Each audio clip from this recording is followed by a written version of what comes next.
To find the meaning of the Apple logo, it is best to start at the beginning.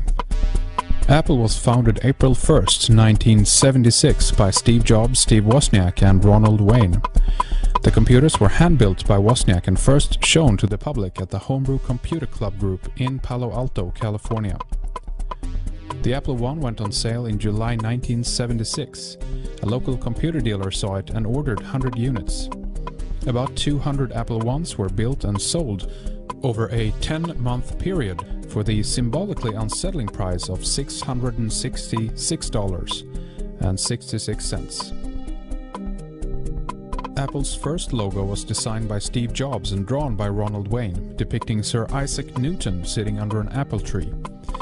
The words Apple Computer Co. were drawn on a ribbon banner ornamenting the picture frame. The frame itself held a quotation from Wordsworth: "Newton, a mind forever voyaging through strange seas of thought alone." Sir Isaac Newton was an English physicist, mathematician, astronomer, natural philosopher, alchemist and theologian, and is considered by many scholars and of the general public to be one of the most influential people in human history. Newton's scientific work may have been of lesser personal importance to him, as he placed emphasis on rediscovering the occult wisdom of the ancients. He is probably best known for his work on universal gravitation. He built the first practical reflecting telescope, and he developed a theory of color based on the observation that a prism decomposes white light into the many colors that form the visible spectrum. Perhaps this is why Apple later transitioned from their original Newtonian logo to the more familiar rainbow apple. A prism is a triangular or pyramidical transparent optical element, usually made of glass, that refracts light. It's used to break light up into its constituent spectral colors, creating the colors of the rainbow. This is something Newton worked on and developed in his work on optics. Is this Apple's way of telling us that they are of the light, enlightened, or in some way manipulating light? Perhaps continuing the work of other people from the Age of Enlightenment, the Illuminati. The question is, are they illuminating our minds using technology?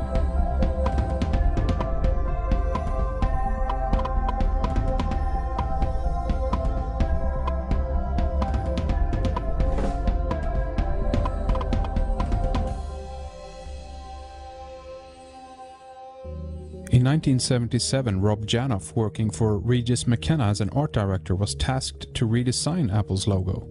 Regis McKenna Incorporated helped start several Silicon Valley firms during the 1970s and 80s, including America Online, Electronic Arts, Intel, Microsoft and many others. Although Steve Jobs and the designer Rob Janoff came out of the hippie culture, Rob said in an interview that the rainbow color was used because the Apple II was the first home or personal computer that could reproduce images on the monitor in color, so it represents color bars on the screen. Also, it was an attempt to make the logo very accessible to everyone, especially to young people, so that Steve could get them into schools. Another source stated that Steve wanted the rainbow colors because it humanized the company. Jean-Louis Gasset, the executive at Apple Computer from 81 to 90, was asked about his thoughts about the Apple logo. He answered, "One of the deep mysteries to me is our logo, the symbol of lust and knowledge bitten into, all crossed with the colors of the rainbow in the wrong order. You couldn't dream of a more appropriate logo: lust, knowledge, hope, and anarchy." In the beginning, Steve Jobs and Steve Wozniak were building and selling the Apple I computer from the Jobs family garage on 2066 Crist Drive, Los Altos, California. The question is, where did these kids get the idea to build and sell computers? Wozniak was early on interested in technology, and he went to work for Hewlett-Packard in Palo Alto. Jobs held a summer job there, and later he took a job at Atari to save money for a spiritual retreat to India. So how influential was the hippie movement, drugs, the counterculture, LSD, acid when it comes to the creation of Apple? At a time when most computers were big as houses and only could be found in an industrial environment. Jobs got stoned for the first time During a high school summer, he told Playboy magazine in 1985, "You could get LSD fresh made from Stanford." He and his girlfriend often visited a commune called the All One Farm. He practiced vegetarianism and experimented with more restrictive diets, such as eating only fruit. The two Steves, Jobs and Wozniak, were outcasts while they were in high school. By 1975 they had withdrawn from Reed College and UC Berkeley respectively. Cultural historian Theodore Roszak made the point that the Apple computer emerged from within the West Coast counterculture.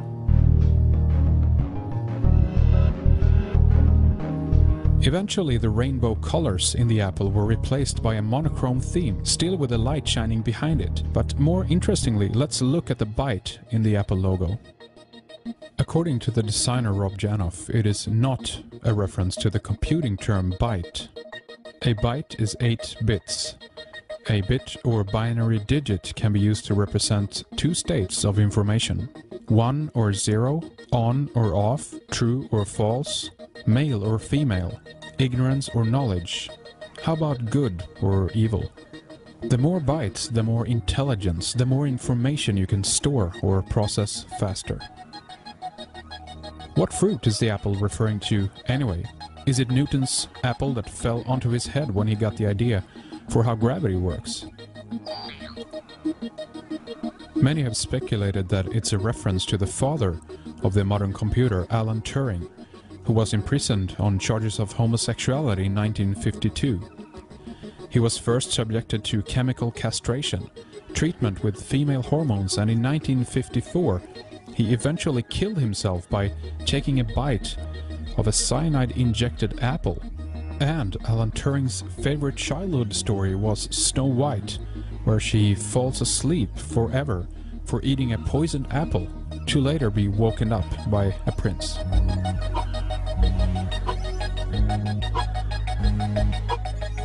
Maybe it's a reference to the forbidden fruit in the Garden of Eden. The bite taken out of it would suggest that it is. If this is a reference to the apple from the tree of knowledge of good and evil in the Garden of Eden, then what does that make the Apple company? Eve, the serpent, or maybe the knowledge itself? Malum in Latin means both apple and evil. Is Apple aligning themselves with the adversary, the Antichrist, the snake, or Lucifer, the rebel and liberator of God's monotheistic tyranny?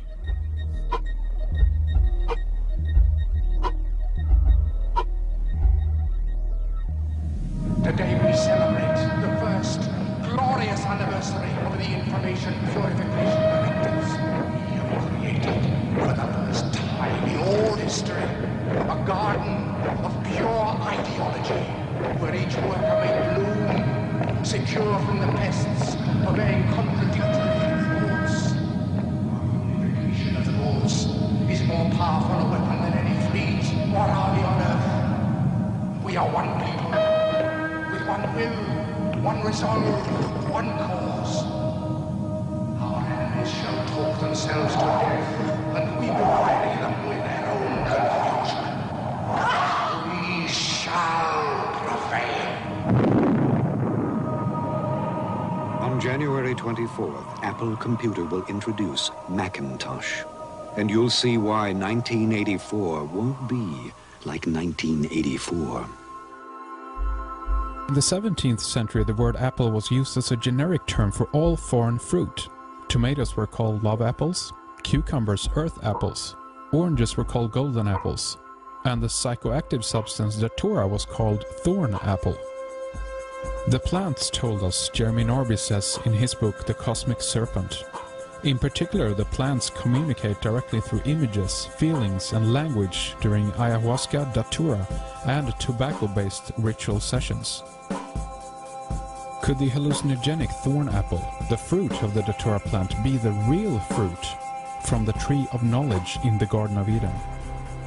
Entheogenic drugs have a long history of getting the user in contact with the cosmic serpent.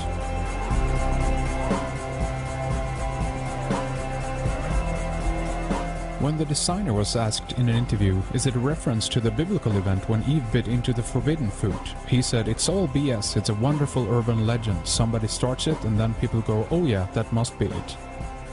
Even when he was asked in a follow-up question, is it possible you were influenced subconsciously by these stories, he said, "Well, I'm probably the least religious person, so Adam and Eve didn't have anything to do with it.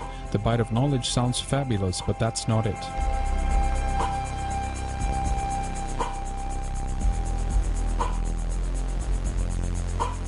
Our question is, how can he not be aware of one of the most famous stories in Western and Middle Eastern history? Furthermore, acting subconsciously would not be something that you would be conscious of.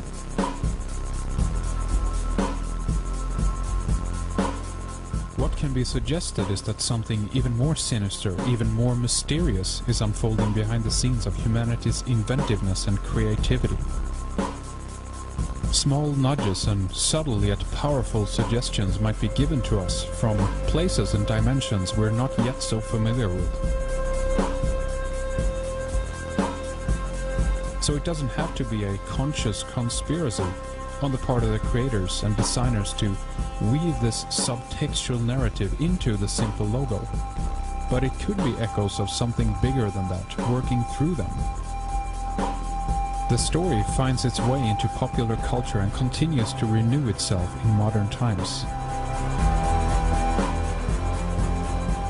It could be argued that there is a message in everything, and the message is there if you're clever enough to find it.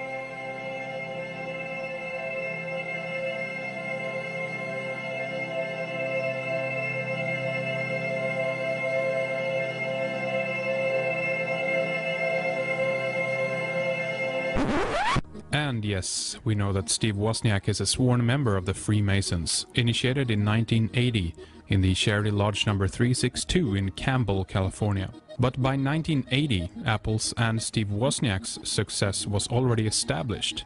Apple's logo had already been designed and gone through the major overhaul. The Woz have said that his reason for joining was to be able to spend more time with his wife at the time, Alice Robertson, who was a member of the Order of the Eastern Star, a fraternal organization that both men and women can join. He says he quickly rose to a third-degree Freemason. He says that although he took the necessary oaths and is a lifetime Freemason, he doesn't actually put a whole lot of stock in the mystical and religious overtones of the oath or the order. So the question is what influence joining the Masons had on him and Apple.